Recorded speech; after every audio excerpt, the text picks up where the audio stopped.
Listo, doctor. Gracias, Yerel, muy amable. Bueno, una disculpa por el retraso, pero fue cosa mía. Vamos antes me gustaría, a ver si suspendemos la presentación, Yerel. Antes me gustaría preguntarles qué preguntas tienen, porque hemos visto muchísimo, ha sido demasiada información, algunas lecturas quizá un poco confusas, porque han sido lecturas literales. Normalmente cuando cito a algún autor, lo cito literal, trato de no hacer resumen para no caer en interpretación. Y hay algunas cosas que sí cuestan trabajo, a veces las tiene uno que leer 2, 3 o más veces. Pero bueno, preguntas que tengan, comentarios, dudas, que quedamos en que ayer las anotarían y hoy las presentarían. Y no puede ser que a estas alturas no tengamos preguntas. A ver, Salma, anímate.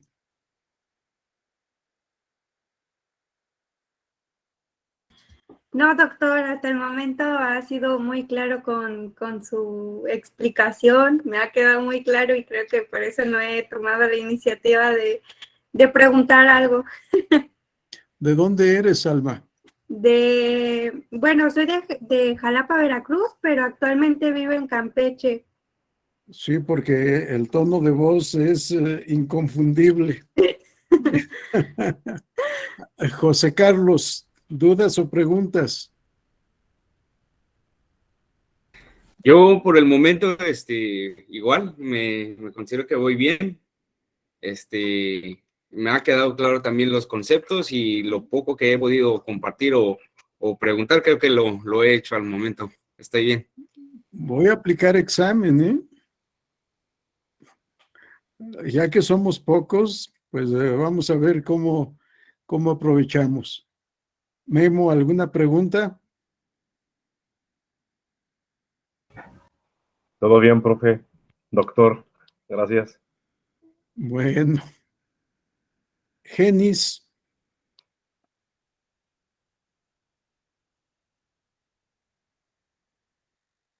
Genis Andrés Fernández. ¿Es fondo de pantalla entonces la que tenemos ahí con...? No, creo que no. Se está trabando, Raúl me Pablo parece. mejor se retiró.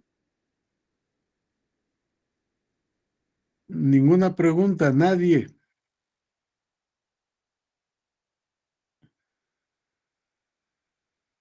A ver, Juliana.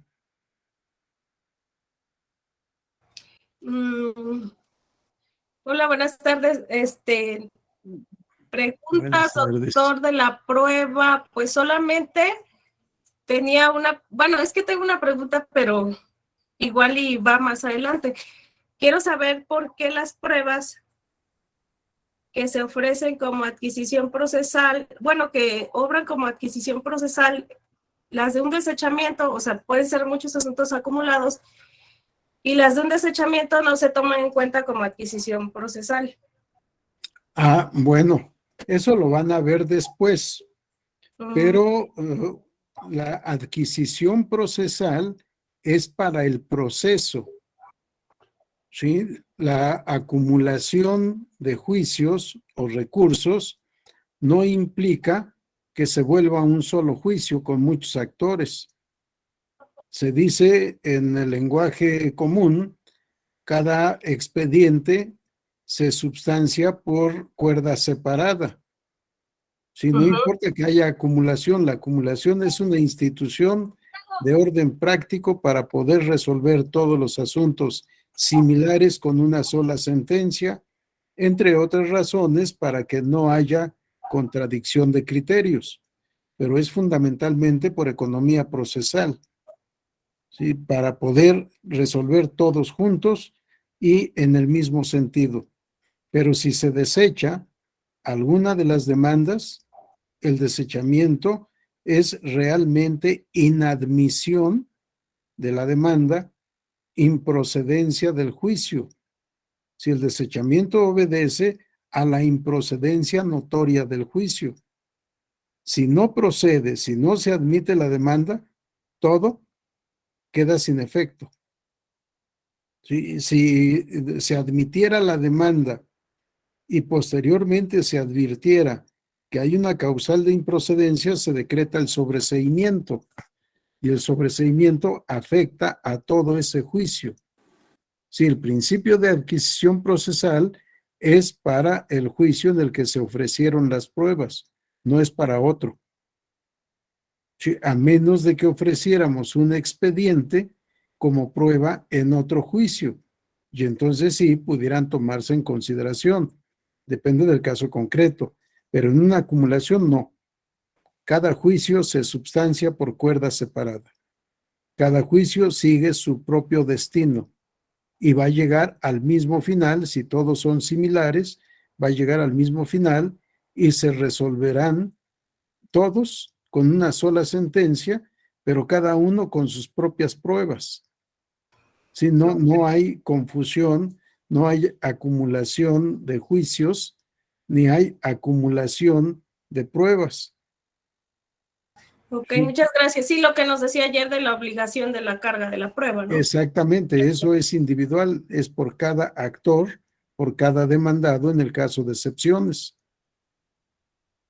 Ok, Bueno, muchas gracias. de nada, aunque efectivamente esto lo veremos o lo verán después, pero queda, creo que ya aclarado el tema, cuando menos de manera sintetizada.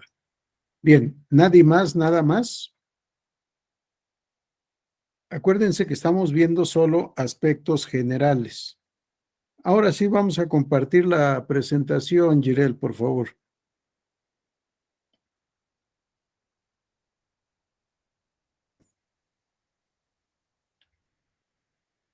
Sí, estamos en aspectos generales de la prueba. Y acuérdense los temas que están en el programa. Vamos a la siguiente, Jirel.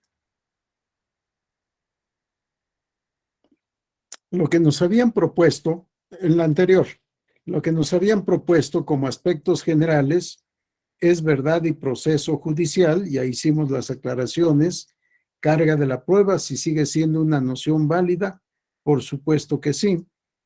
Nos falta el tema incertidumbre e hipótesis, prueba directa y prueba indirecta, tampoco lo hemos mencionado, y hechos notorios, creo que tampoco. Entre reglas y estándares probatorios, este tema último, y tal vez el anterior también, lo veamos en el contexto de la clase de mañana. Hoy probablemente no nos metamos a hechos notorios, depende del tiempo, pero reglas y estándares probatorios lo veremos en la sesión de mañana. Vamos a la siguiente, por favor, Jirel. Yo hice la modificación para hablar de temas generales o fundamentales del derecho probatorio y el concepto de derecho probatorio, objeto de la prueba procesal, necesidad de la prueba en el proceso, carga procesal de la prueba, que son tres temas que se ven en conjunto de manera sistematizada: objeto de la prueba, necesidad de la prueba y carga de la prueba, que veíamos ayer. Si hay alguna duda, la trataré de despejar. Y el otro tema, derecho a la prueba, que es un tema que poco se analiza, que poco se estudia y que sin embargo es un tema que debemos empezar a indagar. Para mí, parte del debido proceso debe respetar el derecho a la prueba, no la carga como ayer veíamos, sino el derecho a probar. ¿Quién tiene derecho a probar? Y en mi opinión, tiene derecho a probar o tienen derecho a probar las partes en el juicio. No importa si es parte actora o parte demandada. No importa que no tenga la carga de la prueba, sino que quiera ofrecer pruebas como un derecho.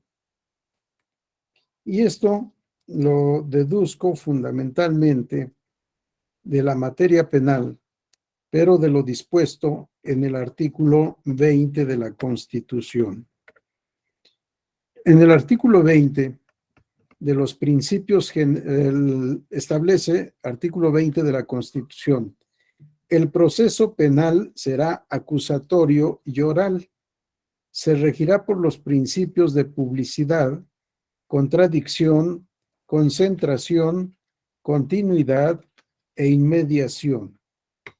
Y en el apartado A se establece de los principios generales. Y en la fracción quinta se dispone que la carga de la prueba para demostrar la culpabilidad corresponde a la parte acusadora, conforme lo establezca el tipo penal. Las partes tendrán igualdad procesal para sostener la acusación o la defensa respectivamente. Si aquí hablamos de lo que hemos estado ya hablando, carga de la prueba. ¿A quién corresponde la carga de la prueba? Al que demanda o al que acusa. La carga de la prueba para demostrar la culpabilidad corresponde a la parte acusadora. Que la parte acusadora en realidad es el Ministerio Público. Sin embargo, en el apartado B, de los derechos de toda persona imputada, de los derechos de toda persona imputada, es decir, la que ha sido señalada como responsable o sujeto activo del delito. Fracción cuarta, se le recibirán los testigos y demás pruebas pertinentes que ofrezca, concediéndosele el tiempo que la ley estime necesario al efecto y auxiliándosele para obtener la comparecencia de las personas cuyo testimonio solicite en los términos que señale la ley. La parte que me interesa, primero el rubro, apartado B, de los derechos de toda persona imputada.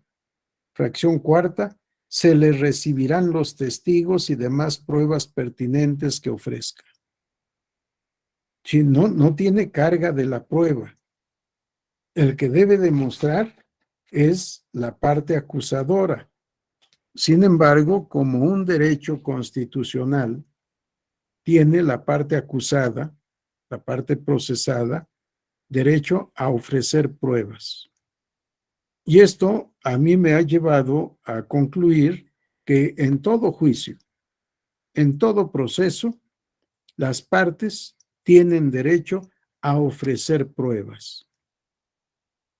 En nuestro caso, en el proceso electoral, la carga de la prueba la tiene el que afirma según lo que hemos leído. Normalmente quien afirma es el actor o la parte actora.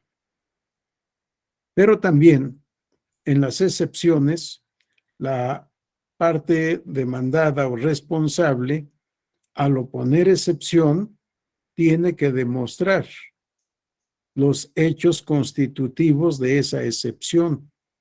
Tiene la carga de la prueba.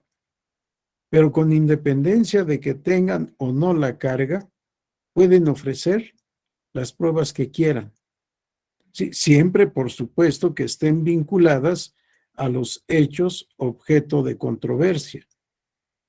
Si las pruebas están vinculadas a los hechos controvertidos, no importa que no se tenga la carga, se tiene derecho a ofrecer pruebas.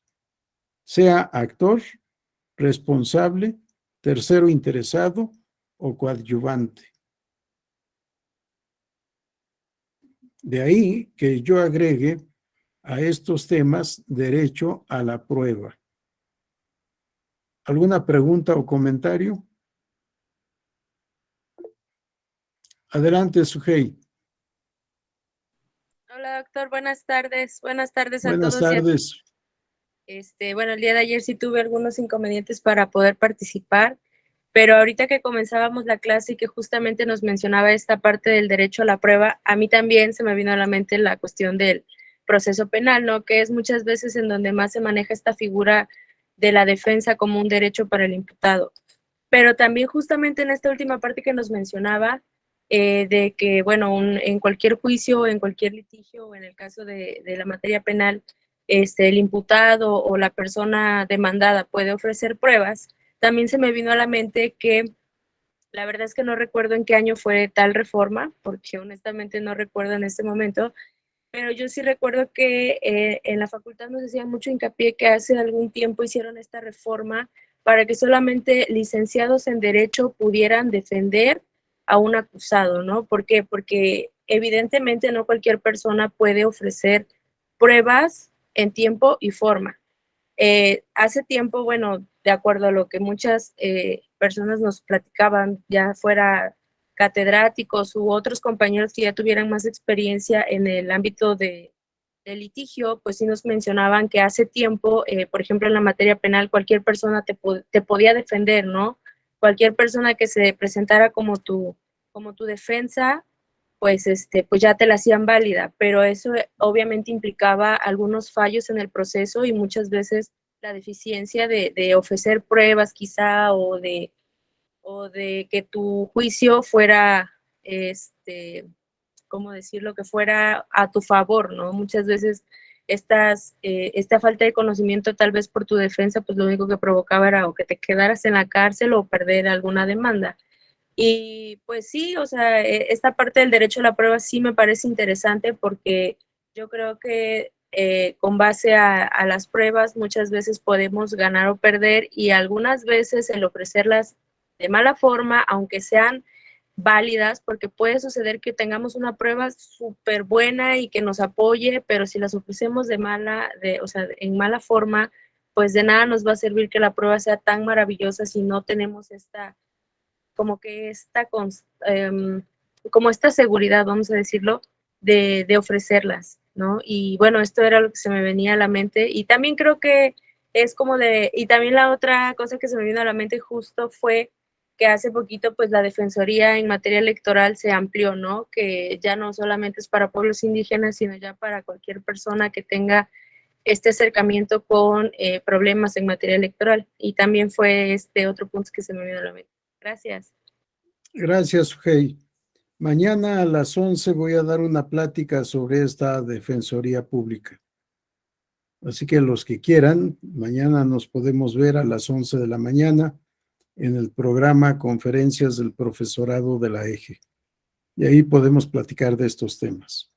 Bien, Jirel, vamos a la parte en donde nos quedamos ayer, en fin de la prueba, por favor, que es el último tema que tenemos.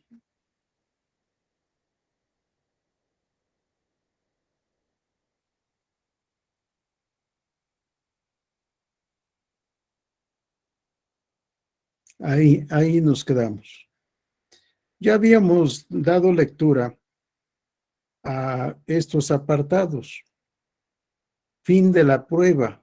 Y decíamos ayer, finalidad suprema y substancial de la prueba es comprobación de la verdad. Acuérdense que muchos autores consideran que en el proceso se debe investigar y llegar al conocimiento de la verdad. ¿La verdad de qué? La verdad de los hechos objeto de controversia.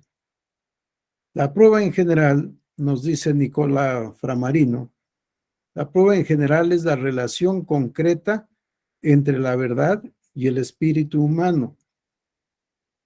Más que espíritu humano, aquí de lo que estamos hablando es del raciocinio, del conocimiento que pueda tener el juez sobre la verdad. Si la prueba es, pues, por este aspecto, el medio objetivo a través del cual la verdad logra penetrar en el espíritu. Sí, logra ser del conocimiento del juzgador. La prueba es lo que le permite al juzgador conocer la verdad de los hechos objeto de controversia. En crítica criminal, cuando se examinan todos los medios por los cuales la verdad puede llegar al espíritu, todos esos medios se compendian con el nombre genérico de pruebas. Creo que no hay más que decir. La primera parte es la que nos interesa. La finalidad suprema es la comprobación de la verdad. Vamos a la siguiente lámina, por favor, Jirel. También Devis Echandía, pero ya como argumentación suya, no como cita, nos dice el fin de la prueba, asignarle a la prueba el fin de producir la convicción o certeza en el juez, esto es, la creencia de que conoce la verdad gracias a ella. Veamos una gran diferencia entre lo que asevera Framarino y lo que sustenta Devis Echandía. Regresamos al anterior, por favor, Jirel. La finalidad suprema y substancial de la prueba es la comprobación de la verdad. Sí, él está en una tendencia, comprobar la verdad. En cambio, vamos nuevamente a la que sigue, por favor. En cambio, Devis Echandía nos dice, el fin de la prueba consiste en asignarle el fin de producir o la producción de la convicción o certeza en el juez. Si convicción o certeza en el juez, esta es la finalidad de la prueba. Si ya estamos diciendo otra cosa, lo que queremos con la prueba o con las pruebas es convencer al juzgador de que tenemos razón en lo que estamos afirmando. Dice Devis Echandía, es la creencia del juez de que conoce la verdad gracias a la prueba. Nada más que veamos, no es una certeza o una convicción gratuita o de íntima convicción de que el juez se convenza por una corazonada, por una ocurrencia, por una puntada, perdón la palabra, de que la verdad le asiste al actor o al demandado. Nos dice Devis Echandía, se trata de una certeza histórica, lógica y psicológica. Sí, ya no es cualquier certeza, ni es una certeza como acto de fe. Es histórica porque tiene que revisar el caso concreto. No recuerdo si es Clariá Olmedo quien dice que en el momento en que dicta sentencia, el juez o el juzgador recrea el caso concreto. Si lo analiza desde su origen, revisa todas las constancias del expediente, recrea el caso. Este es el análisis histórico que hace el juzgador. Pero no es simple y sencillamente revisar lo que está en el expediente, sino hacer una revisión racional, una revisión pensada. Por eso nos dicen es lógica y psicológica. Si vamos a revisar los autos a conciencia para saber en dónde está la razón, a quién le asiste la razón, tenemos que analizar con mucho cuidado las pruebas. Las tenemos que calificar y valorar. Mañana veremos estos dos temas de calificación y valoración de las pruebas para llegar a una conclusión. Si se trata de una certeza histórica, lógica y psicológica, humana, por tanto, con sus naturales limitaciones y su inseparable posibilidad de error. Si nos podemos equivocar, podemos llegar a una conclusión equivocada a pesar del análisis cuidadoso, del análisis racional que hagamos del caso concreto, de la lectura cuidadosa de lo que dijeron actor y demandado en su demanda y en nuestro caso en el informe circunstanciado, de lo que dijeron coadyuvante y tercero interesado. ¿Qué constancias tenemos en el expediente? ¿Cómo podemos tratar de reestructurar lo que sucedió y que narran las partes, cada quien a su manera, conforme a su interés jurídico? Y podemos, por supuesto, equivocarnos. De ahí, dice Davis Echandía, que autores modernos ponen de presente la analogía entre la actividad del juez y la del historiador. Muchas veces yo me he cuestionado lo que dicen los historiadores o lo que nos platican los historiadores, porque no estuvieron ahí, porque no les consta lo que están diciendo. Realmente lo que hace el historiador es tratar de rehacer los hechos que ocurrieron hace X tiempo a partir de los elementos probatorios que tiene, a partir de las ruinas, a partir de las manifestaciones culturales, en fin, a partir de todo lo que va encontrando y de lo que se imagina, pues es lo que nos relata, lo que reconstruye. En el caso del juzgador, no puede haber imaginación, o no debe haber imaginación. Debe tener una labor estrictamente lógica, jurídica y fáctica. Sí, a partir de los hechos comprobados, hacer el ejercicio de raciocinio para ver a quién le asiste la razón. El fin de la prueba es convencer al juez. ¿Convencer de qué? De que nosotros decimos la verdad al hacer las afirmaciones que hemos hecho en nuestro escrito de demanda, o bien en la contraparte. Por eso yo insisto mucho en que el informe circunstanciado sea una auténtica contestación de demanda, porque le podremos dar al tribunal los elementos de hecho, de derecho y de prueba para convencerlo de que nos asiste la razón como autoridades o como partido político responsable. Para mí, el fin de la prueba es realmente esta: convencer al juez, pero convencerlo a partir de certezas, a partir de que el juez considere, o el tribunal considere, que efectivamente está bien probado lo que ha sido afirmado. Vamos a la siguiente lámina, por favor, Jirel. Bien, vamos a regresar a el cuadro que tantas veces hemos estado viendo, el de las expresiones relacionadas. Creo que está allá por la 18, no sé por cuál número, Jirel, por favor.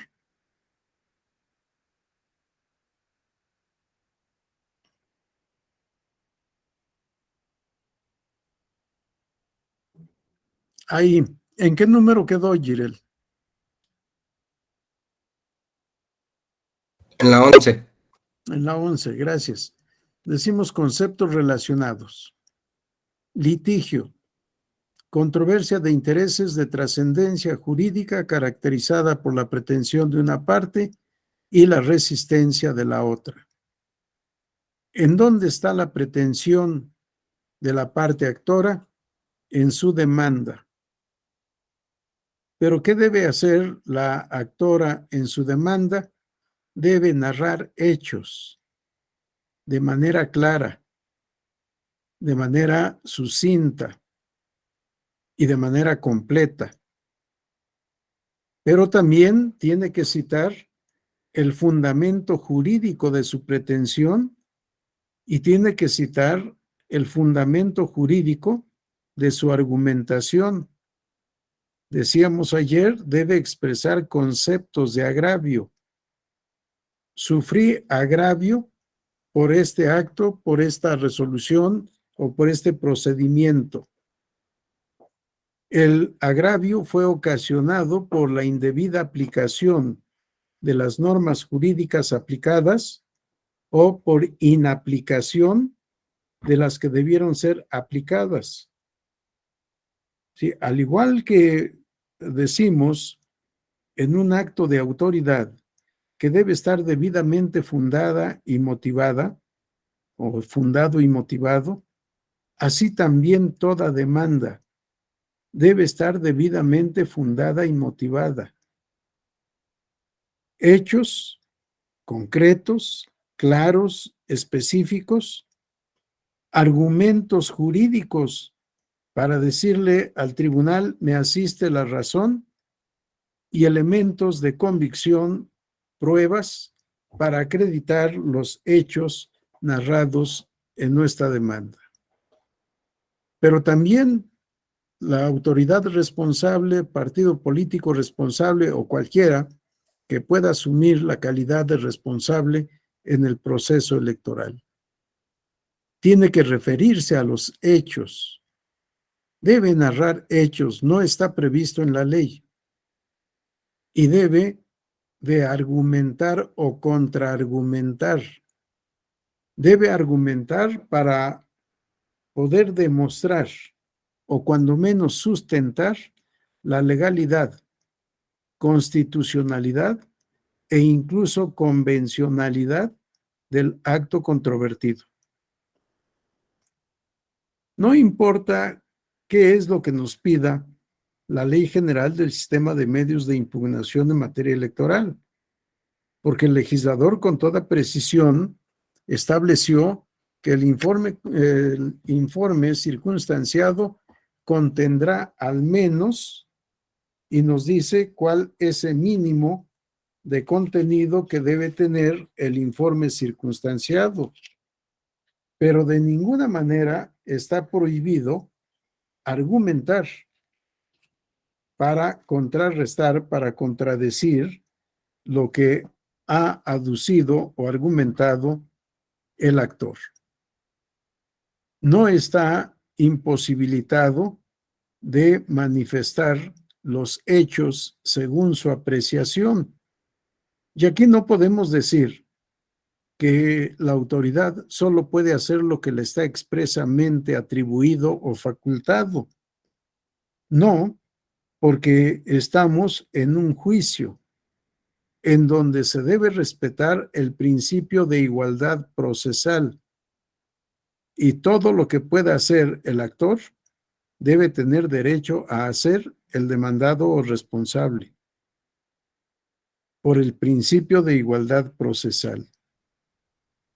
Entonces, si hacemos un adecuado informe circunstanciado, tenemos la posibilidad de ganar el asunto sometido a consideración de el tribunal competente.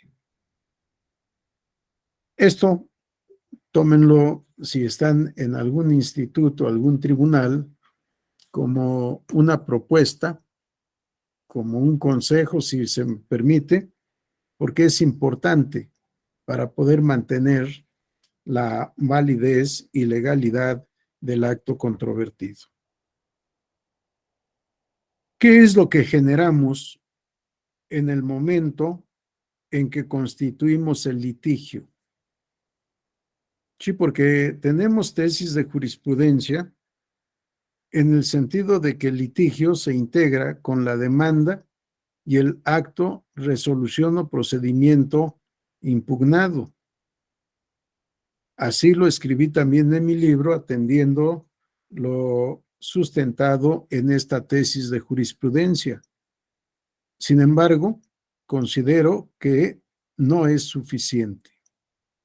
La litis, igual que en cualquier otro juicio, se integra con la demanda y la contestación de demanda oponiéndose a la pretensión del actor. Ahí es en donde surge la litis. El acto, resolución o procedimiento controvertido es eso. Acto, resolución o procedimiento controvertido.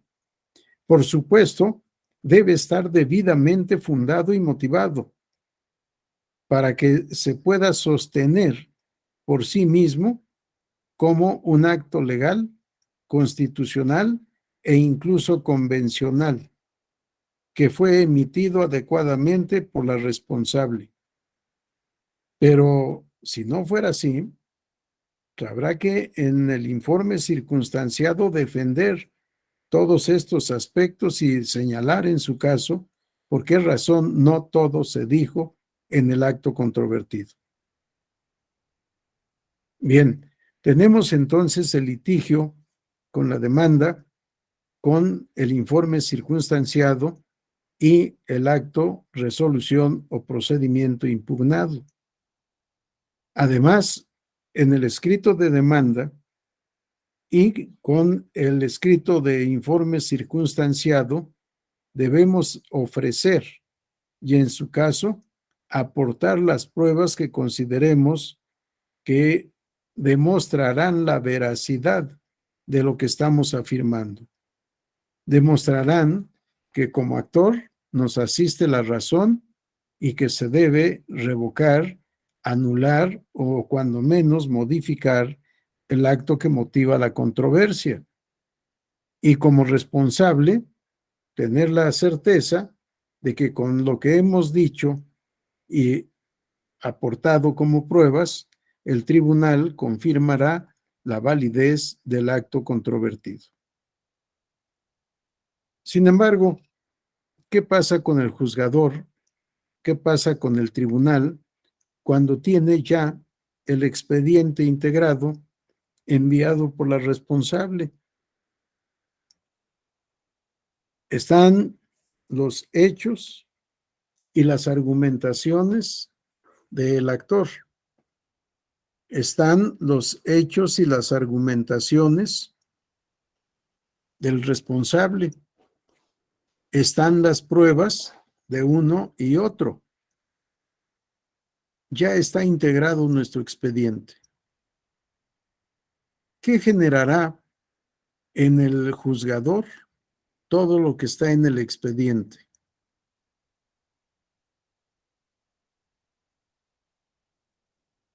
¿Qué pasará cuando el juzgador tiene el expediente ya integrado? La instrucción se agotó, cerramos instrucción, ya escuchamos alegatos, ya todo. Y si estuviéramos en materia civil, diríamos que citamos a las partes para oír sentencia.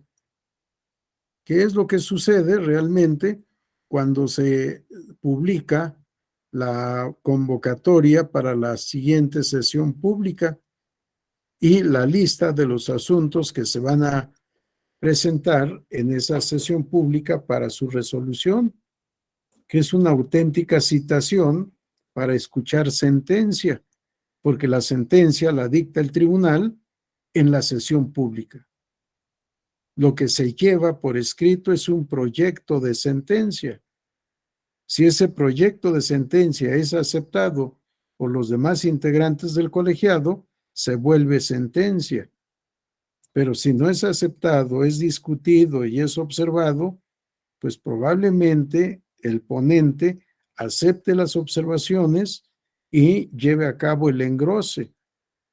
O probablemente la mayoría rechace el proyecto y en su caso se designe a otro magistrado para hacer otro proyecto. O bien que simplemente con el criterio definido de la mayoría se haga el engrose con la argumentación de la mayoría que no acepta o no comparte el magistrado ponente o magistrada ponente. Sí, depende de... Pero, ¿qué habrá en el juzgador, proyectista o ponente? ¿Qué habrá cuando ya tiene el expediente integrado? ¿Qué tendrá en la cabeza? ¿Qué tendrá en la mente?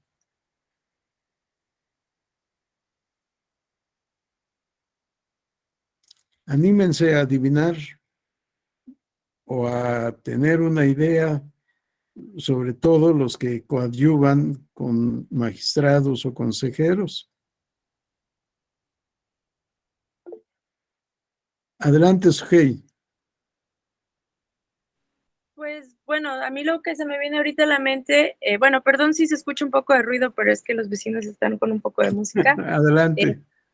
Bueno, ahorita que nos hace la pregunta, lo primero que se me viene a la mente y es relativo a lo que nos ha venido platicando es que en ese momento cuando el proyectista o el magistrado, la persona que presenta la sentencia, lo que tiene en su mente es la verdad de los hechos, lo que para él sería la verdad y por tanto, pues por eso estaría llegando a esa conclusión, que bueno, es en parte lo que nos ha venido platicando durante la sesión de ayer y el principio de esta sesión.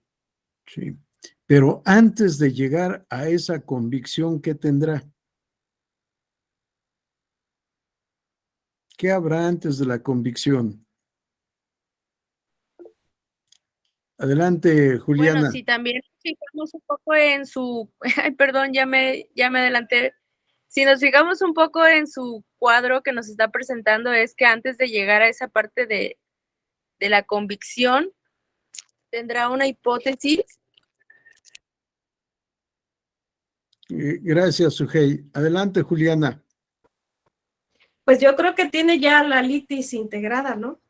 Ya como que ya tiene pruebas de un lado, pruebas del otro, ya tiene todo para, pues, generar el proyecto o la sentencia. No Y sé. en ese momento, ¿ya sabrá cómo va a ser la sentencia? No, pues no, porque si ya tiene todo, apenas, pues tiene que... Ya tiene, exacto, ya tiene todo, pero Tiene que revisar, o sea... ¿qué habrá entonces? Si alguien le pregunta a favor de quién va a resolver, ¿qué dirá? Ya está todo, pero no ha estudiado en su unidad todo el expediente. Y le pregunta, para no ser indiscretos, le pregunta a otro magistrado o magistrada, oye, ¿y cómo vas a resolver este asunto? ¿Qué contestará? ¿Qué contestarían ustedes si les preguntaran, teniendo el expediente a la mano, que todavía no han estudiado, que van a estudiar para ver cómo se va a proponer resolver? ¿Qué contestarían?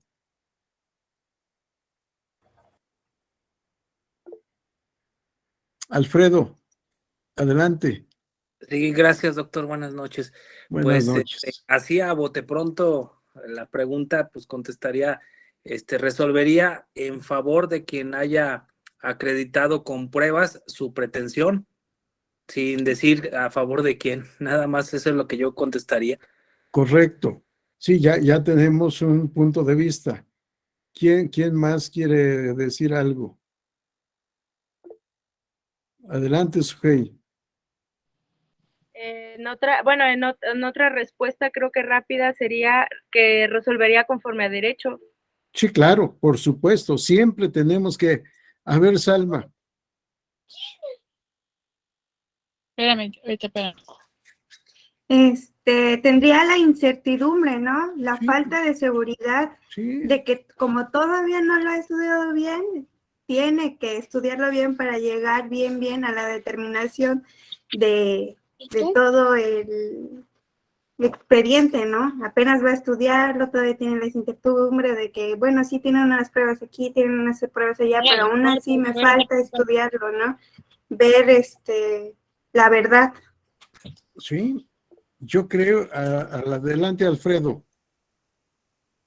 Sí, gracias, doctor, nuevamente. Bueno, lo que pasa es que ahorita nos hace reflexionar sobre cómo se resolvería, pero, por ejemplo, en los nuevos procesos de oralidad, Claro. donde está el principio de inmediación, no sé si el juez ya es el que está al pendiente de todo el proceso, supongo que ya no habría necesidad de tanto estudio, puesto que siempre estuvo en medio de tanto del actor y del demandado, ¿no? Entonces yo creo que ya tendría una idea cómo resolvería eso en los nuevos procesos. ¿Y cómo se llamaría esa idea, Alfredo?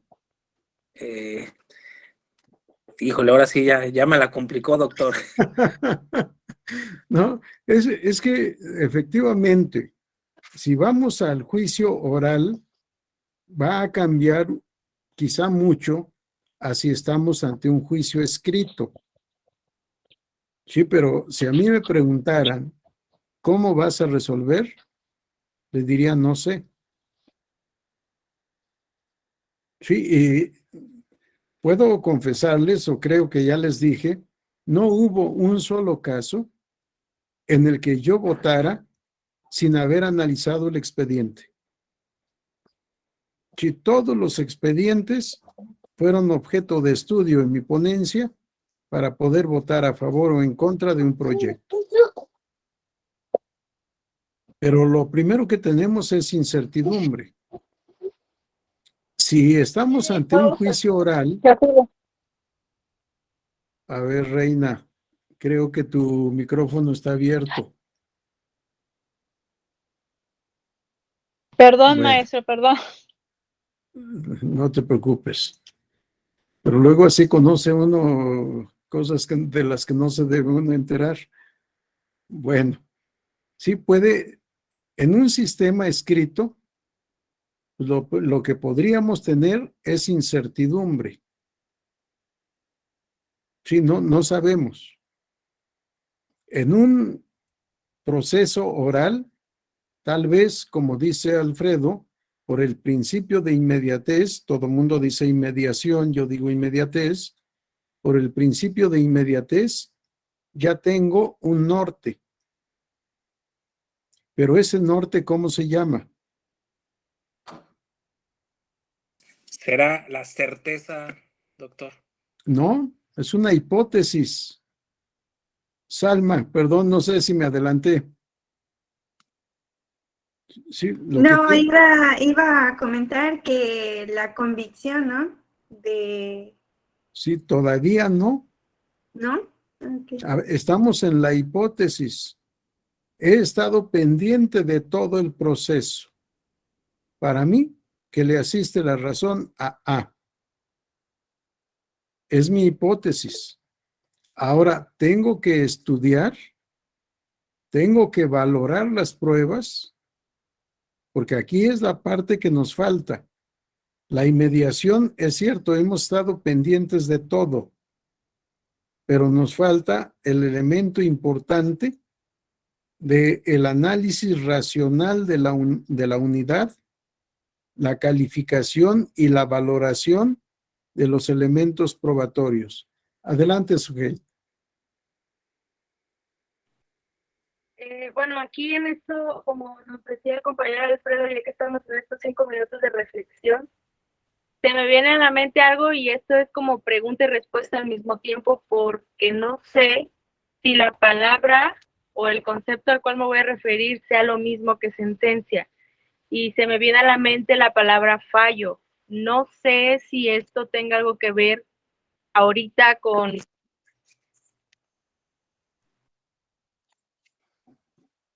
¿Aún me escuchó? Perdón.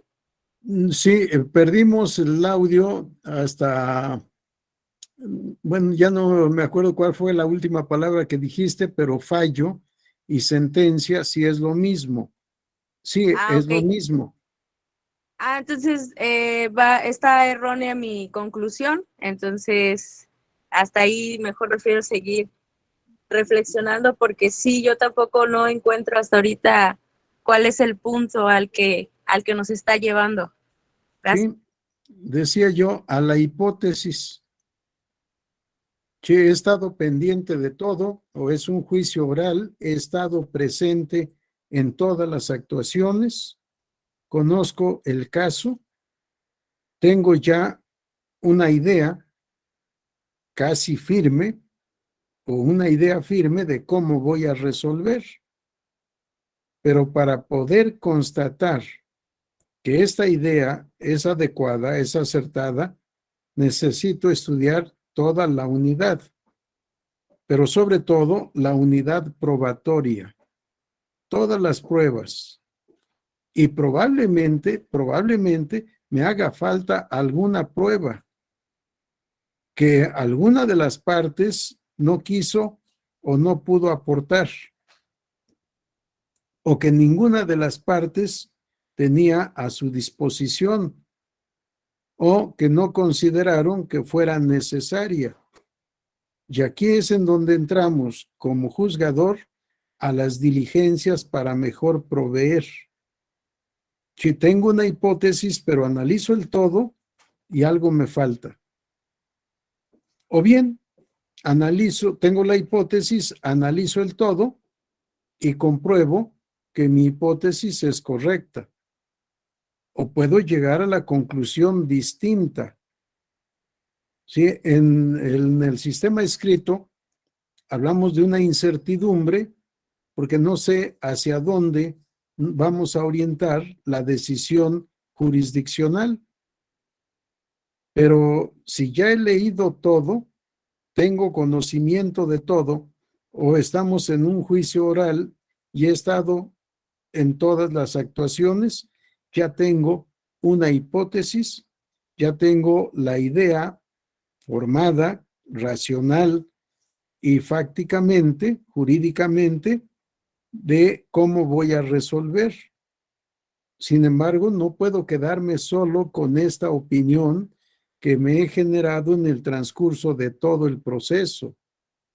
Debo revisar con detalle todo lo que consta en el expediente, pero sobre todo, calificar y valorar las pruebas en su unidad, todas juntas, para saber a quién le asiste la razón.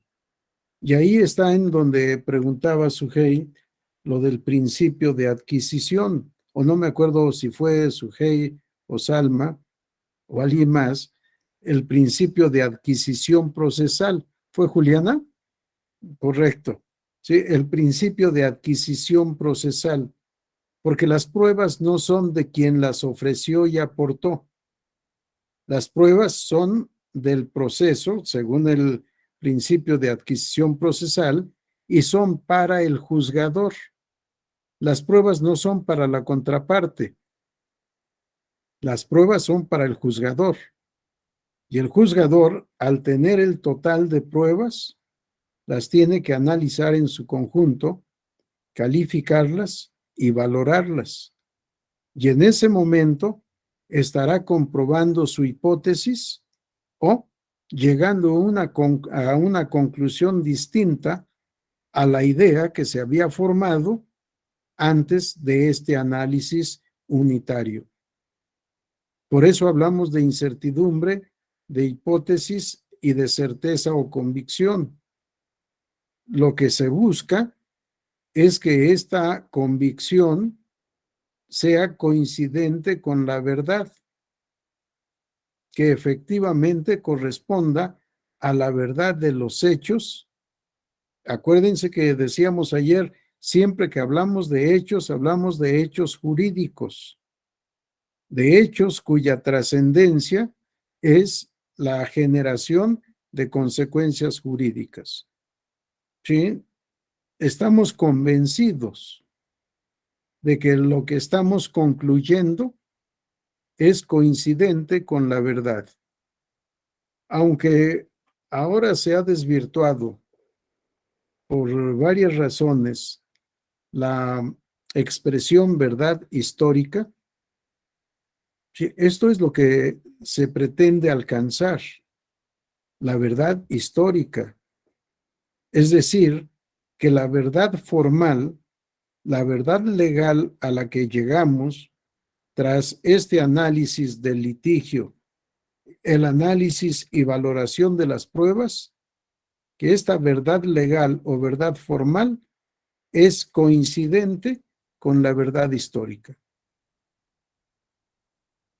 ¿Cuál es la verdad histórica? La verdad de acuerdo a los hechos acontecidos. Y por supuesto, la verdad también conforme al derecho aplicado, al derecho correctamente aplicado. Para que haya una sentencia justa, necesitamos cumplir el debido proceso, aplicar el derecho aplicable correctamente interpretado. Sí, estar convencidos de que la verdad a la que hemos llegado en el caso concreto corresponde a la verdad de los hechos.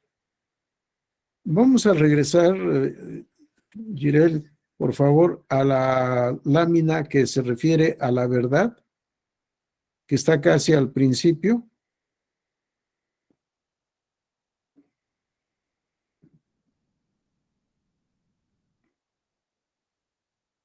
La que sigue.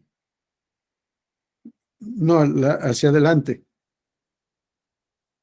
La otra. La que sigue. A ver, ¿en dónde quedó el de la verdad? Son 3 renglones, creo. Vamos a la que sigue. La que sigue. Hacia adelante. Ya no sé en dónde, en qué número quedó, pero es la definición de verdad.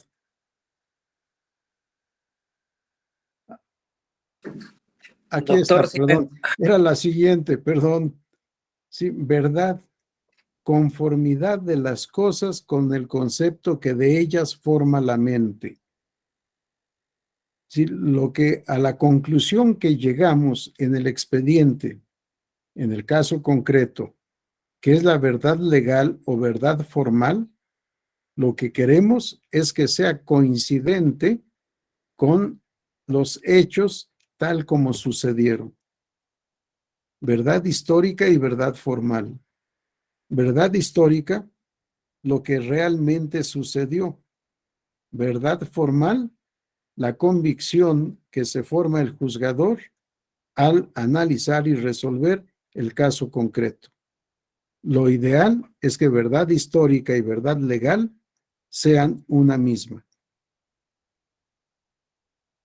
Sí, esto es lo que buscamos y es lo que dicen los autores cuando sostienen que la finalidad de la prueba es alcanzar la verdad de los hechos.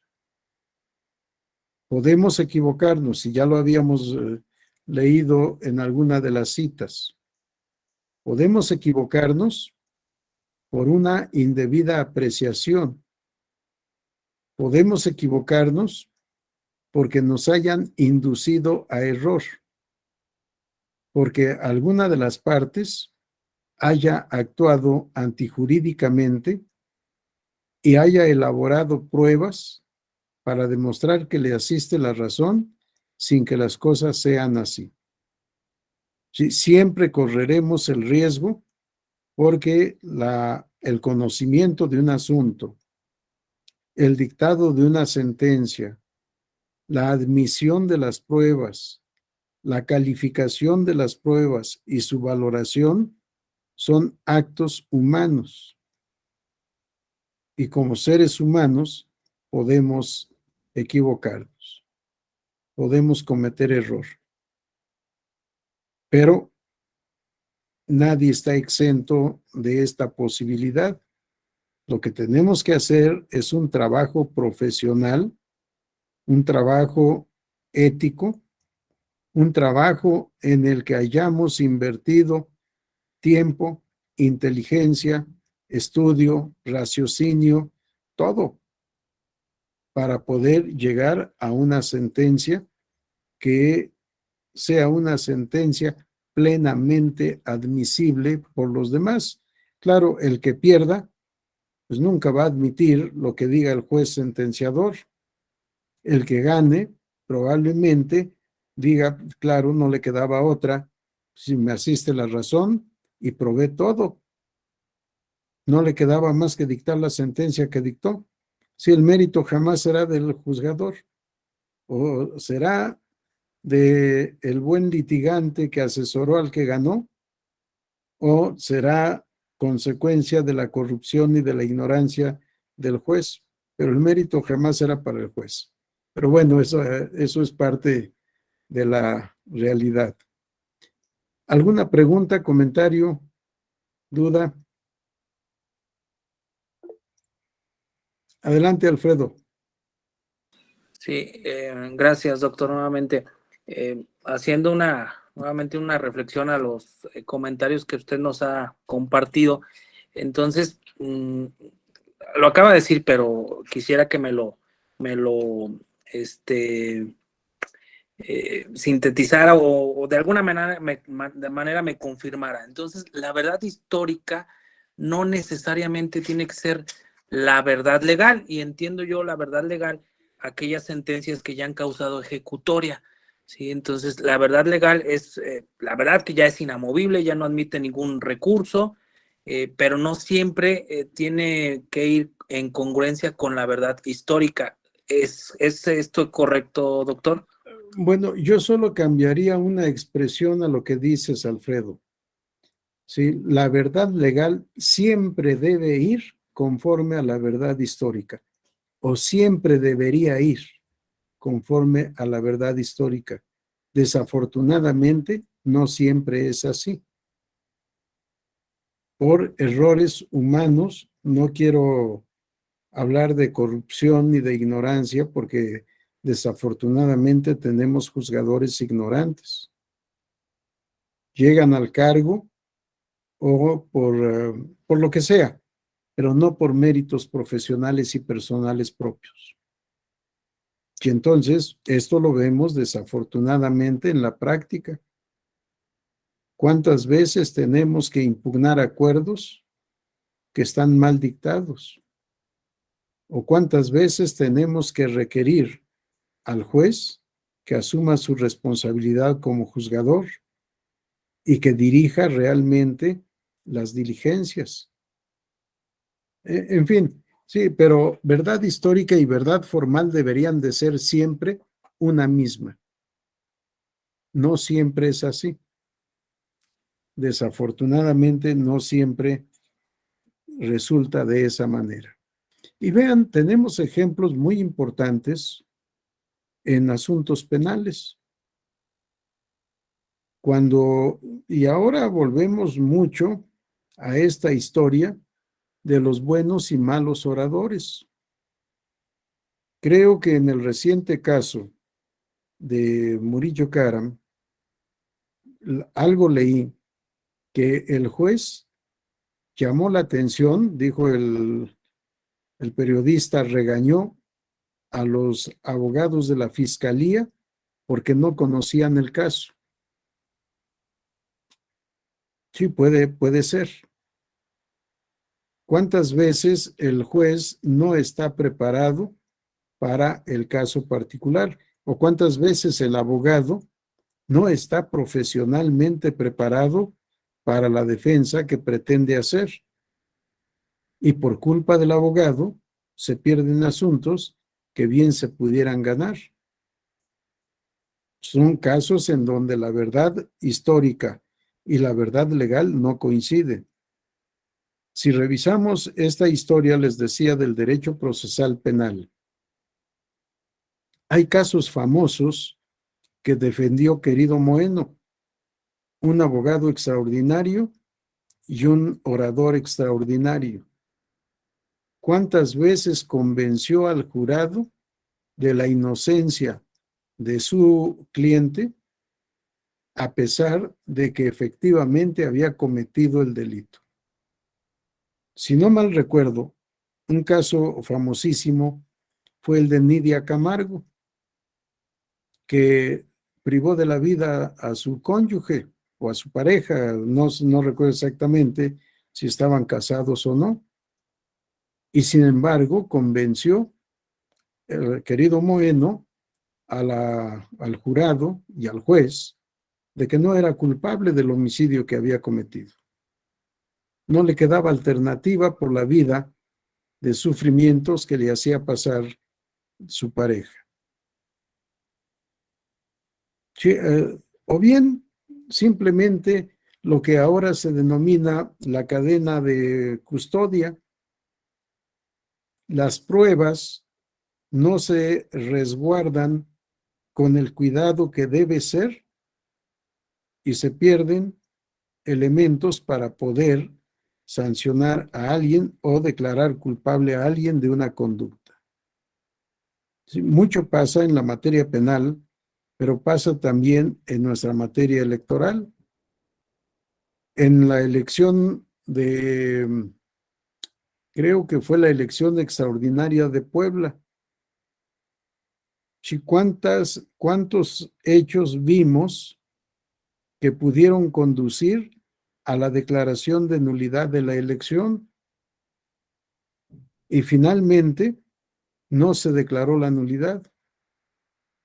Vimos en las videograbaciones que se transmitieron cómo entraban camionetas al lugar en donde estaban los paquetes electorales, cómo subían algo, no se pudo identificar en la videograbación si eran o no eran paquetes electorales, y salía la camioneta con ese cargamento.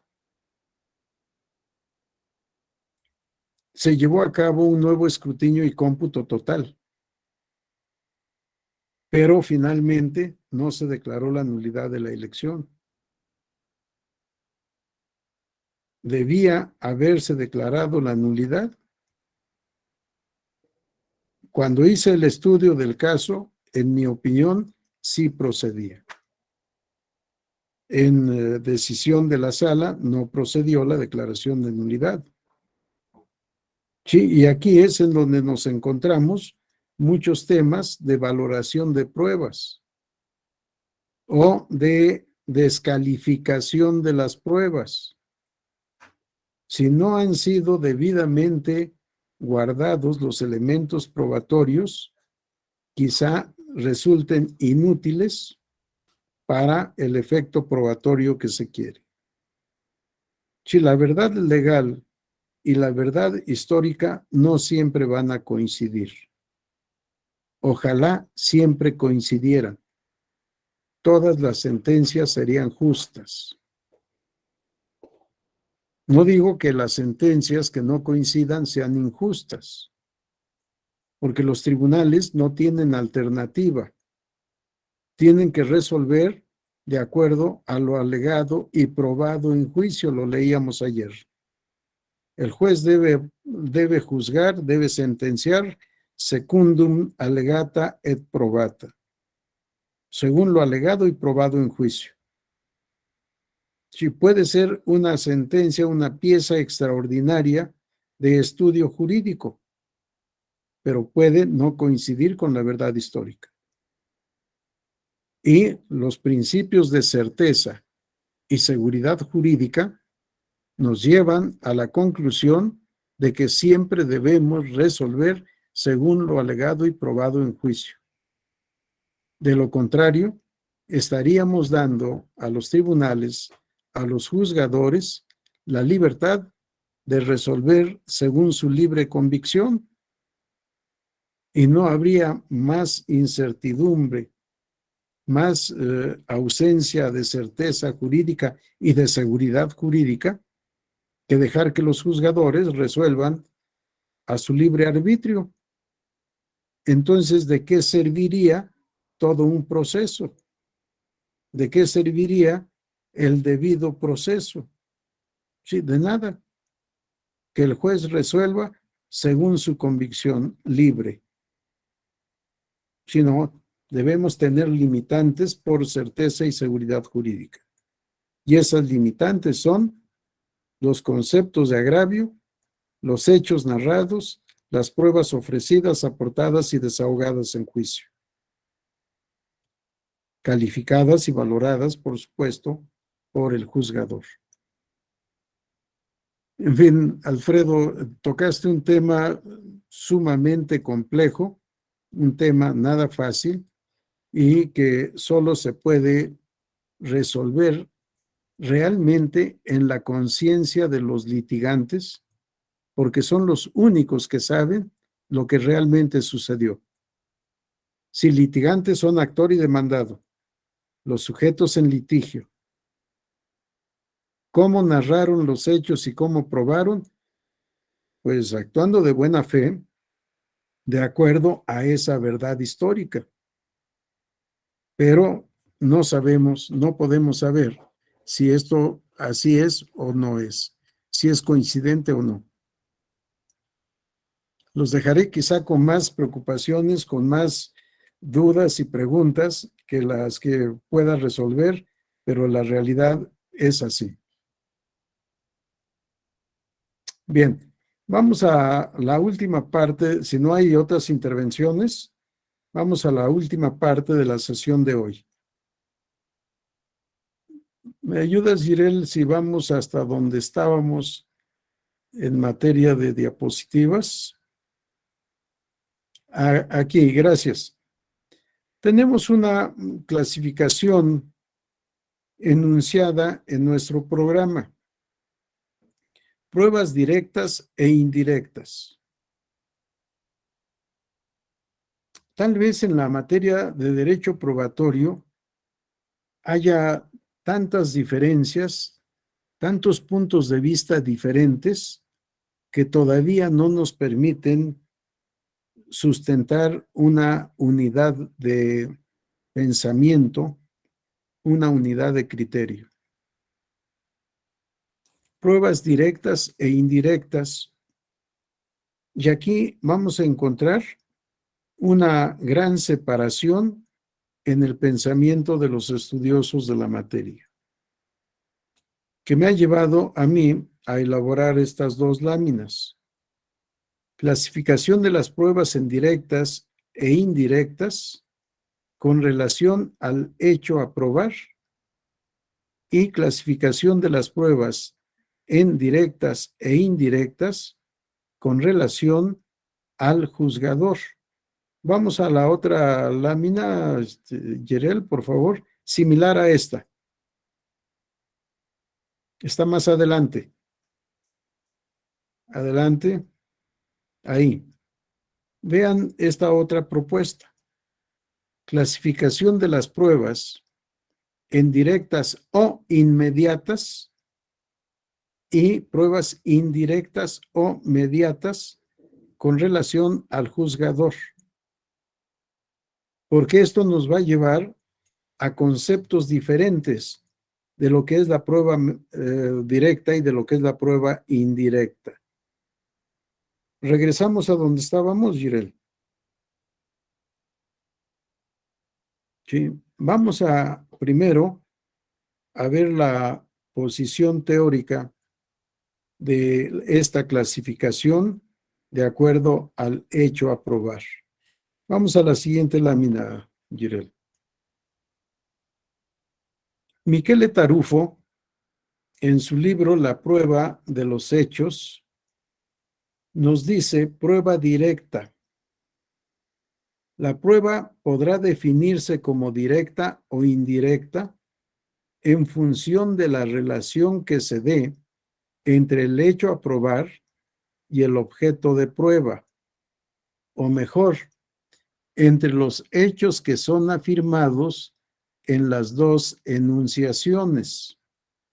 Se está ante una prueba directa cuando las dos enunciaciones tienen por objeto el mismo hecho, es decir, cuando la prueba versa sobre el hecho principal. La terminología angloamericana dispone de un término específico al respecto.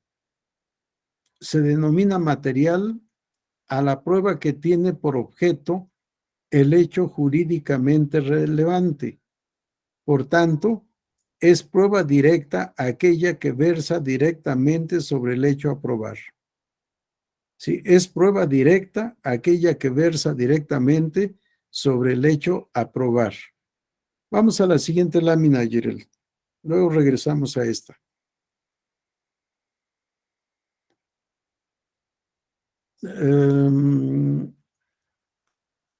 Dice, en cambio, se estará ante una prueba indirecta cuando esta situación no se produzca, es decir, cuando el objeto de la prueba esté constituido por un hecho distinto de aquel que debe ser probado por ser jurídicamente relevante a los efectos de la decisión.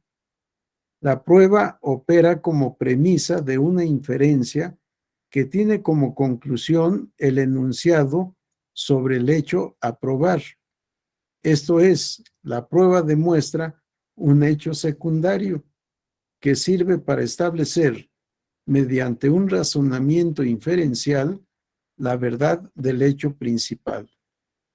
La prueba es indirecta en sentido estricto porque ofrece elementos de confirmación de la hipótesis sobre el hecho a probar, pero el juez puede llegar a esta confirmación únicamente a través de un paso lógico de un hecho, el objeto de la prueba, a otro, el hecho jurídicamente relevante.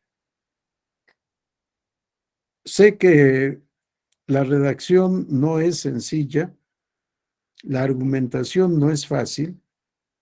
Si escucha uno a Michele Tarufo, parece que nos convenciera de la claridad de sus argumentos, pero al leerlo, como que se complica un poco entender lo que nos quiere decir. Vamos otra vez a la lámina anterior, Jirel. Vamos a ver si la parte última nos ayuda. Es prueba directa aquella que versa directamente sobre el hecho a probar. Es prueba directa aquella que versa directamente sobre el hecho a probar. Y nos habla en su argumentación o en su explicación de el hecho a probar y el hecho objeto de prueba. Sí, son dos hechos diferentes. El hecho a probar, que él llama hecho principal, y el hecho objeto de prueba, que es un hecho secundario. Para poder probar el hecho principal, a partir del hecho secundario o prueba indirecta, dice Tarufo, debemos hacer un ejercicio de raciocinio.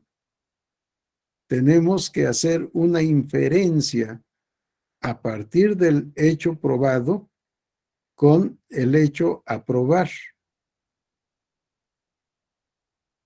El tema pareciera un tanto difícil. Y en materia electoral, más todavía. Si decimos, por ejemplo, que para ser candidato a un cargo de elección popular, el ciudadano debe ser vecino del distrito o bien de la entidad o de la circunscripción respectiva, ¿sí? Lo que se tiene que probar es que efectivamente se es vecino o residente de ese distrito, de esa entidad o de esa circunscripción. Sí, para ser diputado por el principio de mayoría relativa, el ciudadano aspirante a candidato debe residir en el distrito correspondiente, no importa en qué parte del distrito resida. Si alguien alega su inelegibilidad por falta de residencia, que no es difícil encontrar estos casos, el hecho a probar sería el lugar donde se reside. ¿Qué es la residencia? Un hecho jurídico que se puede probar de manera incontrovertible, que se puede probar de manera directa. ¿Cómo? Ya tendríamos que buscar el cómo. Y probablemente aquí diríamos, pues a través de testigos. Testigos de que esta persona vive en ese lugar. ¿Por qué sabe y le consta que vive en ese lugar? Pues porque yo vivo al lado o porque vivo enfrente y lo veo salir todos los días y lo veo llegar todos los días. Ahí vive, ahí está su familia, su familia está integrada, en fin, el testimonio como una prueba directa del hecho a probar. Pero puede alguien decir, no tengo vecinos, nadie vive ahí cerca, sin embargo, bajo protesta de decir verdad, manifiesto que ahí vivo y vean que vivo ahí, pago el servicio de teléfono, pago el servicio de agua, pago el servicio predial, pago, en fin, elementos de prueba con los cuales quiere demostrar que efectivamente vive ahí. Pero esos elementos de prueba no pueden demostrar que vive ahí, sino únicamente que paga todos esos servicios. Son pruebas indirectas. Si paga todos estos servicios y nadie me dice que viva en otra parte, y menos aún demuestra que vive en otro lugar, que reside en otro lugar, a partir de las pruebas indirectas que demuestran pago de luz, pago de agua, pago de impuesto predial, pago de gas, pago de todo lo que haya que pagar. Pues solo con un ejercicio racional, a partir de estas pruebas indirectas, puedo conocer la verdad del hecho a probar. ¿Cuál es el hecho a probar? La residencia en ese lugar. ¿Cuál fue el objeto de prueba con mi recibo de luz, agua, teléfono, etcétera? El objeto de prueba fue simplemente que ahí hay un servicio telefónico, hay servicio de agua potable, hay servicio de energía eléctrica, hay servicio de gas, pero ¿quién consume? ¿Quién sabe? Están estos hechos probados. El objeto de la prueba es probar que sí consumo o se consume gas, se consume energía eléctrica, y aquí están los recibos de pago. Pero eso no demuestra el hecho a probar, que es la residencia. Para que pueda yo probar el hecho de la residencia, nos dice Tarufo, vamos a la lámina siguiente, por favor, Girel. Dice, la prueba opera como premisa de una inferencia que tiene como conclusión el enunciado sobre el hecho a probar. El hecho a probar es la residencia. Esto es, la prueba demuestra un hecho secundario. Pago de luz, pago de teléfono, pago de gas, pago, todos los comprobantes de pago. Son hechos secundarios que sirve para establecer mediante un razonamiento inferencial la verdad del hecho principal, es decir, del hecho a probar. Aquí es en donde estamos en pruebas indirectas. Pruebas directas, lo que ya les decía, un testimonio. Los testigos declaran que me han visto, que me ven, que ahí, de ahí salgo, que ahí llego, que esto es todos los días y que esto ha sido durante los últimos 5, 10 o 20 años. En ese caso, en la testimonial estaríamos ante una prueba directa. En el otro ejemplo, con los recibos de pago, estamos ante una prueba indirecta, en donde tenemos necesidad de ese ejercicio de raciocinio para poder decir, aunque estos recibos no demuestran el hecho de residencia, son suficientes para llegar a la conclusión de que si está pagando es porque vive ahí. Y además no consta en el expediente ningún indicio de que viva en otra parte. Sí, porque muchas veces en los juicios vamos a encontrar que nos dicen fulanito no vive en este municipio, vive en este otro. Y aquí están las pruebas para demostrar que su residencia no es en donde dice, sino en donde digo yo. Y estos son casos prácticos que hemos visto en muchas elecciones. Porque puede ser cierto, no vive ahí, pero está en el cumplimiento de una función pública. Vive en la Ciudad de México y no en Zacatecas, como dice. Sí, pero está cumpliendo la representación como senador de la República.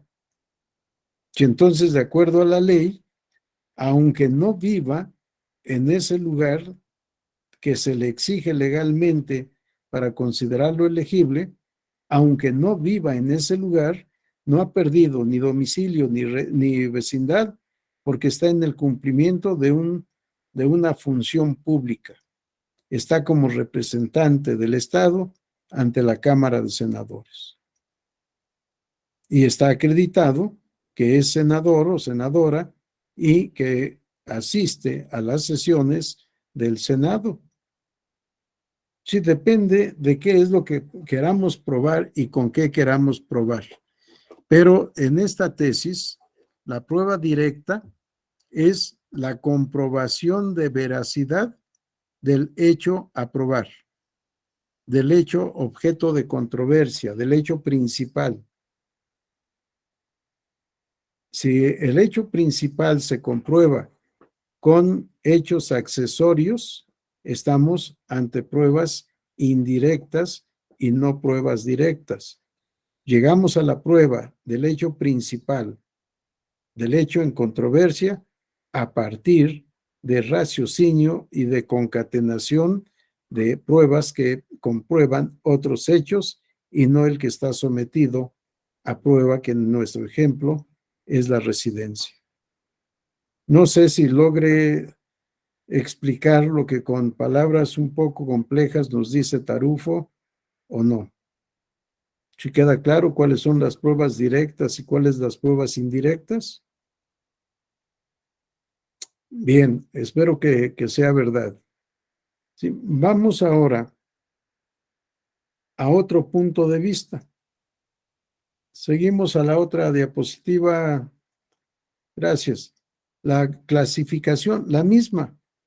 Pruebas directas e indirectas, pero ahora con relación al juzgador, ya no a los hechos. Y a la directa se le denomina también prueba inmediata y a la indirecta prueba mediata.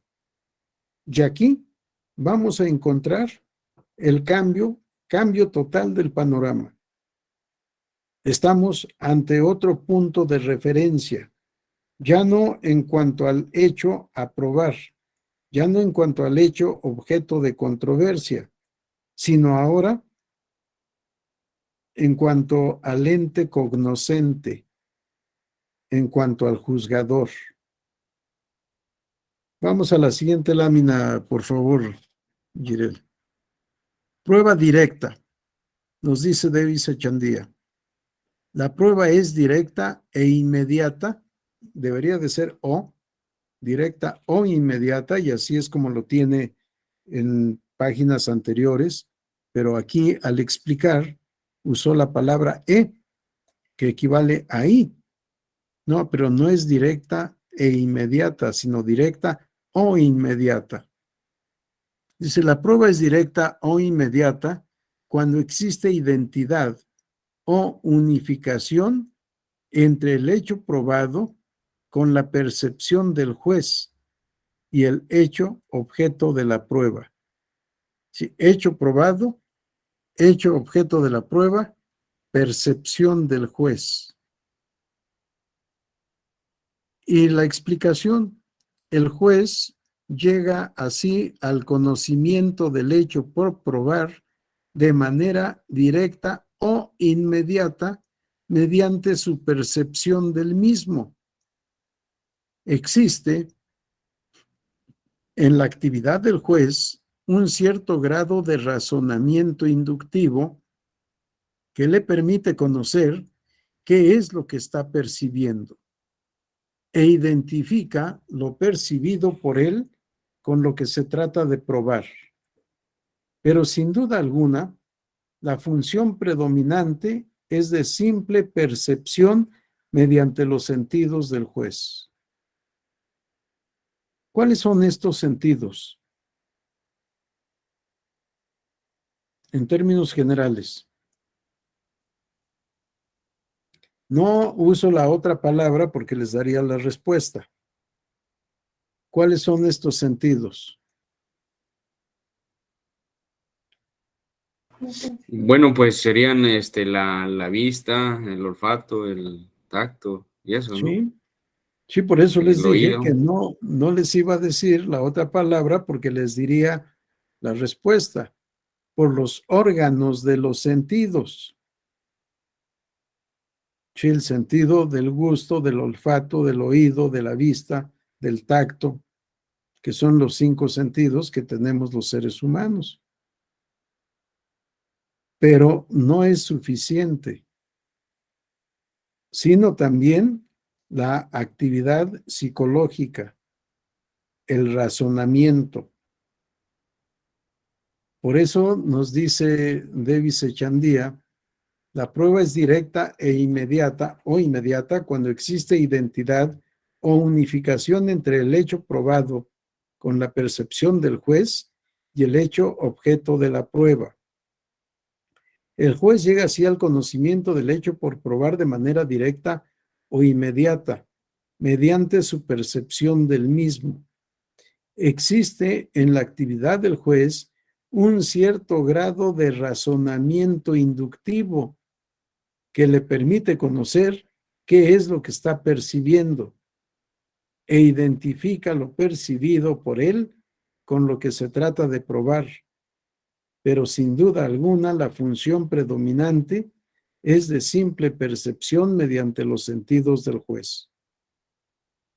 Sí, porque si no fuera la sola percepción, habría necesidad seguramente de una prueba pericial.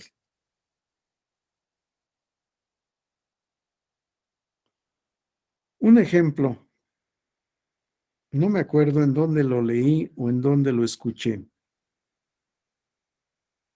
Alguien que demandó al gobierno del Distrito Federal, ahora Ciudad de México, por los daños y perjuicios causados a su edificio. Y no era suficiente la prueba pericial, o no se consideró suficiente la prueba pericial, ver cuarteaduras, ver hundimiento, inclinación del edificio, en fin, varios aspectos. Todo esto en el dictamen de peritos. Y el actor ofreció la inspección judicial. Señor juez, vaya por favor al domicilio y perciba por usted mismo lo que sucede. Se desahoga la diligencia, va el juez con el secretario a este edificio, se ubican en cualquier parte del edificio y cuando pasa el tren del metro, puede advertir todo el movimiento, el ruido, en fin, los efectos del paso del tren. Si el peso, la velocidad, etcétera. Para poder llegar, además de los otros elementos de prueba, pero por su percepción, al conocimiento de que efectivamente el deterioro del edificio se debía a el paso del tren y que efectivamente tenía el gobierno del Distrito Federal que pagar esos daños. Sí, a mí me pareció extraordinario el ejemplo, porque efectivamente solo de esa manera el juez se podía convencer de manera indubitable cuál era la causa del daño cuya reparación demandaba el actor. Pero esto me llevó también a la conclusión de que en todo caso la única prueba directa es la inspección jurisdiccional, porque todas las demás se vuelven pruebas indirectas. Si de los hechos objeto de controversia declaran los testigos, ya no es el juzgador el que conoce los hechos, sino que los conoce por la declaración de los testigos. En el caso de la confesional, el juzgador conoce los hechos motivo de confesión por la declaración de quien desahoga la diligencia correspondiente, de quien absuelve posiciones en el desahogo de la pericial, de la confesional. Si vamos a una pericial, igual llegará a un conocimiento el juzgador a partir del dictamen del perito, si ya no es prueba directa. Vamos a la siguiente lámina y luego volvemos a estos temas. Prueba indirecta, igual de Vicechandía. La prueba es indirecta o mediata cuando el hecho objeto de percepción es diferente del hecho que prueba, de tal manera que el juzgador solo percibe el segundo hecho que se prueba y de éste induce indirecta o mediatamente la existencia del primero.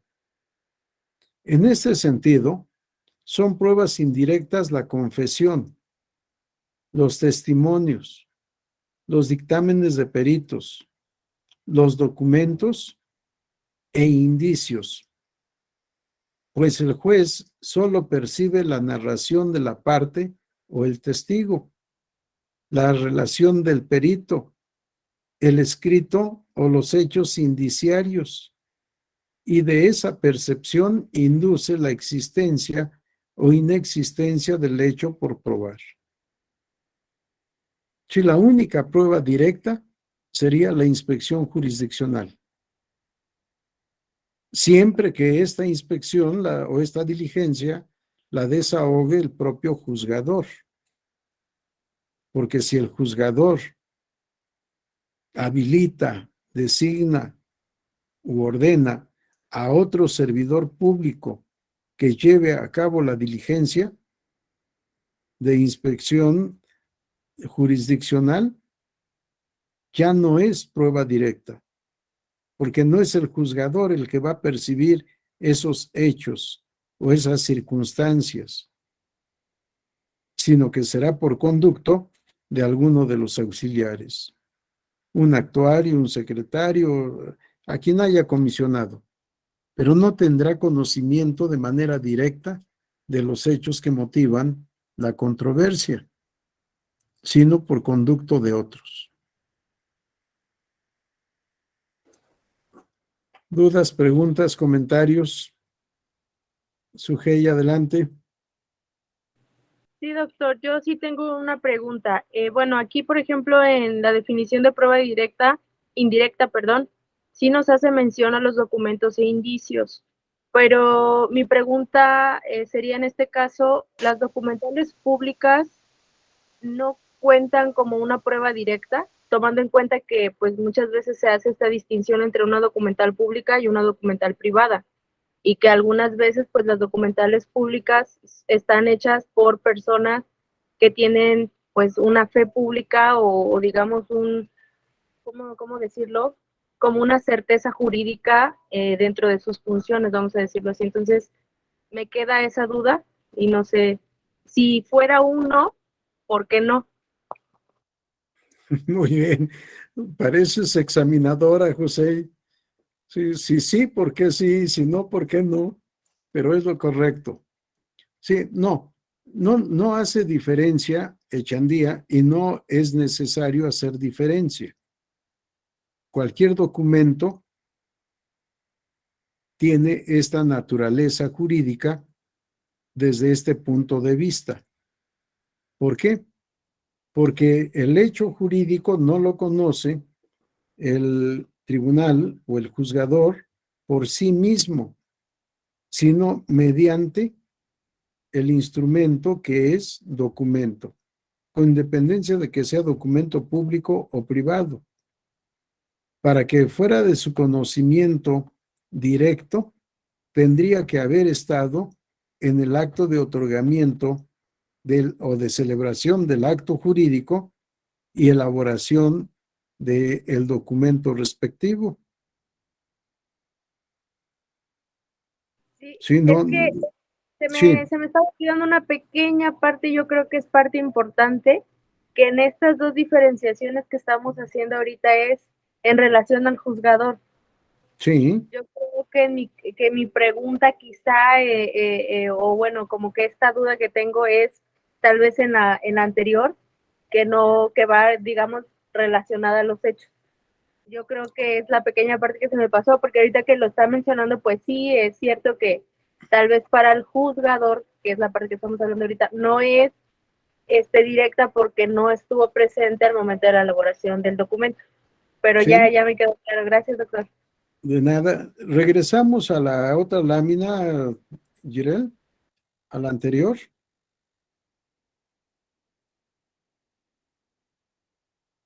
Esta es la diferenciación. El juzgador de manera directa e inmediata, mediante sus sentidos, percibe el hecho objeto de prueba. Sí, mediante sus sentidos. Si atendiéramos a este sistema o a esta tendencia de clasificación, la única prueba directa sería la inspección jurisdiccional. Todas las demás, todas, serían indirectas. Adelante, José Carlos. En este caso, bueno, yo visualizo en términos pues generales la distinción entre prueba directa e indirecta. La directa sería que, como lo comenta, ¿no? El juez produce por sí mismo, a través de lo que percibe, el hecho, lo percibe, mientras que la prueba indirecta hace que el juez perciba los hechos a través de terceros o de otros documentos, ¿no?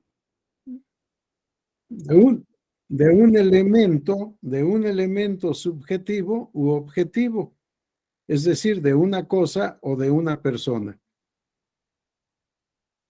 Sí, personas, los testigos, el que absuelve la confesión o el que desahoga el peritaje o peritación, como también se dice.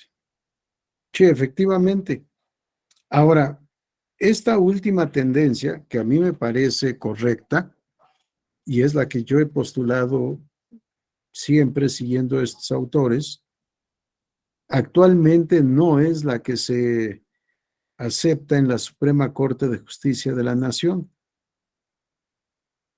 Sí, Michele Tarufo, que ha estado aquí en los últimos probablemente 20 años, 20, 25 años, quizá ha dejado una huella profunda en el Poder Judicial de la Federación.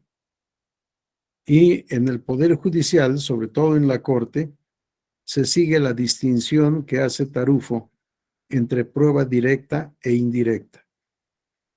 Regresamos, por favor, a las láminas de donde transcribir lo que dice Michele Tarufo, la anterior. Esta y la anterior. ¿Sí? Lo que sustenta Michele Tarufo es lo que actualmente se está sustentando en la Corte. Y así se considera prueba directa, por ejemplo, el testimonio. No sé cómo califiquen, porque hay dos tipos de testigos: testigos presenciales y testigos de oídas. El testigo presencial es el que estuvo en el lugar de los hechos cuando los hechos acontecieron. El testigo de oídas es el que sabe lo que sabe porque le dijeron. Y si le dijeron, ya no sería prueba directa. Para ser prueba directa, el testimonio, el testigo debió haber estado en el lugar y en el momento en que los hechos acontecieron.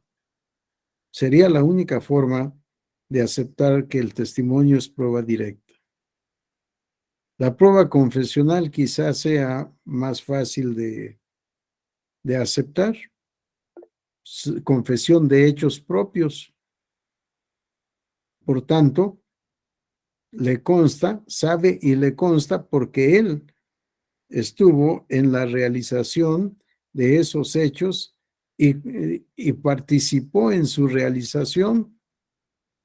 Por tanto, la prueba es directa, sí, pero es con relación al hecho. No olvidemos esta precisión. Prueba directa o indirecta en función del hecho a probar o en función del juzgador que ha de calificar y valorar las pruebas para resolver el litigio. Adelante, José Carlos. Tomando este punto de los testigos de oídas, incluso, bueno, yo recuerdo que cuando ofrecíamos en el momento en que me tocaba litigar, bueno, de la materia laboral, no tenían tanto valor los testigos de oídas, ¿no? ¿Va que no? Efectivamente, el valor probatorio es diferente entre el testigo presencial y el testigo no presencial. Por eso siempre se les pregunta, ¿por qué sabe y le consta lo que acaba de declarar? Lo sé porque me dijeron. Sí, no me consta porque no estuve ahí. En cambio, el que dice sé y me consta porque ahí estuve, es un testimonio con distinto valor probatorio, efectivamente, José Carlos. Bien, preguntas, comentarios, observaciones. El tema no es nada sencillo. Efectivamente, creo que el derecho probatorio todavía está en construcción, a pesar de todo lo que se ha escrito, de todo lo que se ha estudiado, y algunas situaciones como estas de la prueba directa y prueba indirecta, que no es la única clasificación, sino una más, pues nos puede traer consecuencias diferentes según sea la tendencia que asumamos al momento de valorar pruebas. ¿Qué es lo que consideramos como prueba directa? ¿Qué es lo que consideramos como prueba indirecta? Y tal vez sea pertinente que en las sentencias se aclarara. Para este tribunal o para este juzgador, prueba directa es tal o prueba indirecta es esta otra, para que sepamos, de acuerdo a esa tendencia doctrinaria, qué posición está asumiendo el tribunal juzgador. Porque de lo contrario nos pueden inducir a error o a una crítica indebida. Bien, ¿algo más? Adelante, Alfredo. Sí, gracias, doctor. En relación a las pruebas directas del juzgador, y quiero... Perdón, prueba directa con relación al juzgador, ¿sí? Sí, con relación al juzgador, quiero comentar lo siguiente y hacerle una pregunta, doctor. Sí. Hace 3 semanas me dictaron una sentencia donde en un juicio de materia familiar, sí, donde yo solicitaba convivencia de un menor. Sin embargo, yo nunca ofrecí pericial, pero en materia de derecho familiar, el juez, a efecto de allegarse de material para mejor proveer, pues él de manera oficiosa ordenó la pericial en materia de psicología, en materia de trabajo social, ¿sí? Y los peritos fueron peritos de gobierno del Estado. De hecho, el mismo juez fue el que los mandó llamar a los peritos, los protestó, les hizo las preguntas que quería que le respondieran en base a su pericial, ¿sí? Después del término legal, los peritos dan sus conclusiones, pero en la sentencia el juez no les dio valor probatorio a ninguno de los dos periciales, y fue el mismo juez que ordenó estas periciales de manera oficiosa. No sé si esto es correcto, doctor. Puede ser correcto. Acuérdense que hemos dicho, mañana hablaremos de calificación y valoración. Sí, puede ser correcto, no importa que él haya ordenado. Claro, quizás se equivocó al ordenar y no era necesario. O quizá los peritos no eran lo suficientemente aptos para resolver el cuestionario que él quería. Pero en ese caso debió haber ordenado el nombramiento de otros peritos para que contestaran lo que él quería saber. Sí, tal vez se deba, había que ver la sentencia, que se haya dado este tema en la valoración de la prueba. ¿Por qué no le dio el valor probatorio que él pensó que podía tener al momento de decidir hacer la designación? Sí, porque efectivamente los tribunales tienen facultades para mejor proveer, que algunos denominan facultades discrecionales en materia probatoria. Sí, yo prefiero hablar de facultades para mejor proveer. Sí, es una facultad discrecional, si quiere lo hace, si no quiere no lo hace. ¿Pero para qué? Para dictar una sentencia mejor. Y lo que sucedió pudo ser correcto. Sí, habría que ver tanto el caso concreto como la sentencia en particular para ver por qué o bien la descalificó o bien no consideró que tuviera el valor probatorio para poder tomar en cuenta y resolver con base en ese criterio pericial. Sí, dictar sentencia es amplísimo. Es conforme a los hechos, conforme al derecho y conforme a las pruebas. Pero además, en este caso, no debemos olvidar el interés superior del menor. Sí, ¿qué es lo deseable? ¿Qué es lo mejor para el menor? Y a partir de ahí, incluso contradiciendo pruebas, puede el juez dictar algo diferente a lo que aparentemente podría ser en términos del material probatorio. Sí, pero debe estar debidamente razonada su conclusión. ¿Por qué llega a esa conclusión a pesar de las pruebas que hay en el expediente? Si en este caso de menores, el interés supremo del menor tiene un valor especial. Sí, pero debe ser debidamente razonado, explicado en la sentencia. Okay, Espero gracias. haber contestado tu inquietud, Alfredo. Sí, gracias, doctor. Con gusto. ¿Alguien más? ¿Algo más? ¿No? Bueno, nos veremos mañana. Son 8:59. Estamos concluyendo esta parte y mañana iniciaremos otro tema. Entre ellos, clasificación de pruebas. Vamos a continuar, más la calificación y la valoración. Gracias, Daniel, muy amable. Gracias a todos y nos veremos mañana. Estudien, por favor. Que tengan buena noche. Hasta luego.